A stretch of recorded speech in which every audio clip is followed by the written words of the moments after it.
Sarah Halton, the beard is blue. Thanks very much for letting me in your house. You're very welcome. This amazing little Evertonian house. Surprised we didn't have to break down the door after we've robbed you of a win there at the end. I know you're raging, aren't you? Mate, I am raging, and it's a good job that I love you boys, because I don't think I was in the mood to speak to any Geordies after that last few minutes of the game there, to be honest. Understandably, really angry, frustrated with how the game finished. I think we dominated, found ourselves 2-0 up going into injury time, and who would have thought that, Newcastle would have come back to steal a point. But I've got to credit to Newcastle for fighting till the end, but I'm so angry with Everton and the players on the pitch there. There's got to be more professionalism there. You've got to be able to get that over the line. So there's still huge work for Ancelotti to do here at Everton. I think it's clear to see. We were talking obviously off camera about how Jordan Pickford lets his emotions get to it again. He lets the Newcastle fans get to him, and he's got to do better there. And obviously all the images on social media now, he's behind the goal. He's got to get rid of that. And we have got in his head again, hasn't he? He's cost you 4 points over the last 2 seasons now. Yeah, he has, and there was even an article before the game. I didn't read it, but I saw the headline was ex-Everton player calls for Pickford to be dropped versus Newcastle, and you can totally see the reasons for thinking that. It was the same at St James's Park last season, throwing away the lead because you guys did get in his head. And I'm sure as Newcastle fans, when it's a Mackham as well, you're going to love nothing more than obviously to come back and get the draw like that, but knowing that you've played a part in it and getting in, it'd be like us with an ex-Red, you know what I mean? So I can see that the Geordies were obviously thriving and excited with it, but bitterly disappointed with Jordan Pickford. I think I get it with football fans, and you've seen what I'm like. I'm a little firecracker when I get going, and people can get under your skin and you're heated. But when you're a professional footballer in the Premier League at that level, you've got to just put that to one side. And I'm sure it will get under your skin, but you've got to not let it affect your performance and still show that maturity in your play. He's England's number one goalkeeper. You've got to do better than that. You've got to keep your head and make sure that you get them over the line. No doubt he is absolutely livid now as well. It rattles him. So it's something that needs to be worked on and looked at probably as well. Ancelotti's, I don't know how true this is, I've seen an article the other week saying that he wants a new keeper instead of Jordan Pickford. Do Everton fans rate Pickford that much? £30 million, a lot of money? I think, obviously when we signed him, I think he did very well at Sunderland. I always kind of rated him. Sorry, guys. So when we signed him, that was when we were spending 30 million on people like that. It was going out of fashion. We were bringing in Yannick Bolasie, Davy Klaassen, and Pickford. I thought it was a decent signing, and he has done things. Cast your mind back to even the game against West Ham on the weekend. It was a 1-1 draw for us, and Pickford pulled off a worldy save, and he's got that in his locker. We see him do it time and time again. But what we also see are these mistakes. The Origi one at Anfield, the way fans get in his heads. And I do think at the moment, Everton fans do rate him and do like him, but there is a frustration there, no doubt, that you've got to show that maturity. And he is still relatively young, I get that, and I think he is just that kind of character as well. You get footballers that are more like that, a bit hot-headed and stuff. But I think fans now, I wouldn't say people are calling to see us, get rid of him necessarily, but I think he needs to up his performances and certainly show more maturity going forward.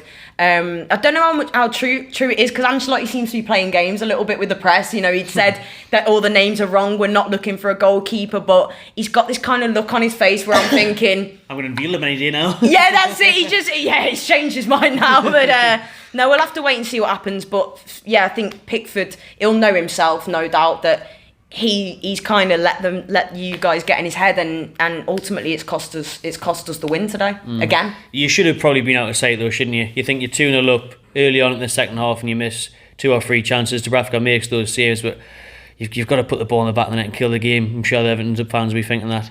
Yeah, definitely. To be honest, even at half-time, I think the chances in the game were there that we should have been probably leading by more than a goal at half-time, and Calvert-Lewin slots away neatly again. He was on excellent form at the moment to put us 2-0 up. And from there, I've just felt like we were kind of, a little bit too comfortable, if you like. And, there were more chances that we should have put away, but they almost felt safe in the result that it was going to be okay.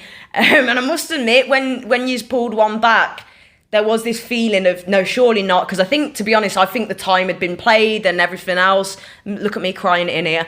But like, there was still that little part of me that was like, oh God, like if you just get it forward, there's something still deep in the psyche of Everton players. I think that they still bottle things. They still, Everton fans are known for going, Everton that won it. And it's like, we have to break out of that. We have to stop going like almost like there's an inevitability that these things are going to happen, because we feel it as fans. It probably filters through, the players feel it. And time again, you know, we seem to snatch defeat from the jaws of victory, if you like, and or a point in this case. But very, very frustrating, and we need to work on the psychological aspect of things. And hopefully with having Carlo Ancelotti in there, you know, he's a winner, but he's got a big task on his hands with this group of players. There's no doubt there. I was going to say, Ancelotti be one of the best in the world that hopefully pushes on to that next level and change that psyche. Do you reckon he will? I mean, what can he achieve here at Everton? Yeah, I mean, another reason it was so frustrating today is because we're obviously out the cup competitions now, Everton. And you're thinking, looking at the Premier League, we've got Ancelotti now, can we get back into Europe, top 6? And, you know, that then attracts more players and looks to build and push on. We need to be back in Europe. But yeah, I think that'll be his aim for this season. I think he'll still have his eye on finishing in that top 6. But for me, with a manager like Ancelotti, we've got to be patient. We've got to give the man 3, 4, 5, maybe even transfer windows, a few seasons to get rid of the deadwood that he doesn't see fit for the team, and really bring in every player and make this his team, get his full stamp on it. Because right now he's very much working with what he's got. We've only brought in that young lad, Jared Branthwaite from Carlisle. We've not made any more signings. We've not done any more business. So I feel like it's very much assessing what he's got. Look into the summer. Who knows? Maybe we won't even do much business in January because we're a good way through the window, aren't we? But I think the thing is, it's Carlo Ancelotti. We haven't won a trophy since '95. They tell us it all the time. We're sick of it. They're killing it at the moment. We need to bring silverware back to the club. We need to be back in Europe, and we need to bring silverware back to the club and become relevant in the league again. But it's gonna take a lot of work, and it's gonna take a long time. And we've got to be patient. But things like that don't help. You know, fans can be temperamental, and you know, if we go on to win that 2-0, we're all feeling happy, Carlo, fantastico, exactly. And now we're all like, you know. It's crazy game football and how quick it can change that. Because even us, like our reviews of the match and everything would have been an absolute rant, raving about it, but then to snatch it at the end, it's a totally different feeling. Like, yeah, that's it. And you know, you guys are on a total high now as well. And as I said before, despite the fact that Everton dominated the game, you've got to credit Newcastle for like pulling the goal back and going, right then, come on, let's have another go. And they've obviously exploited, knowing that Everton, there is that, you know, you could feel in the stands as well from the Everton fans that there was that little bit of doubt, or are we going to get this over the line? And obviously we didn't. So no,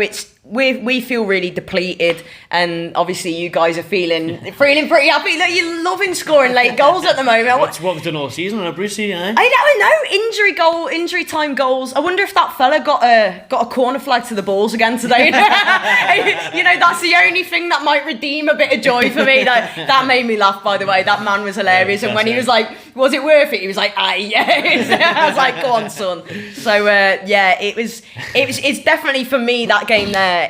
One to forget. Like, I'm just glad to have seen you boys, to be honest with you. And as I said, it's a good job I love yous, because if you'd have seen me when I first come back in this house, effing and jeffing, and that's Everton for you, mate. That again, Everton, you know, that's what we need to leave behind. And hopefully going forward under Ancelotti, we'll be able to get these games, see them over the line, and, you know, build on the 2-0 lead from there, and not capitulate and fall apart at the end. But yeah, there's a lot of work still to be done. All right, thanks very much, Sarah. Appreciate it, mate. My pleasure, mate. All the best. And yous are gonna freaking finish it in a decent position now, I reckon. Oh well, we hope so, right? Anything but survival, doesn't it? Mate, remember when we were doing the Channel 4 thing last year, and we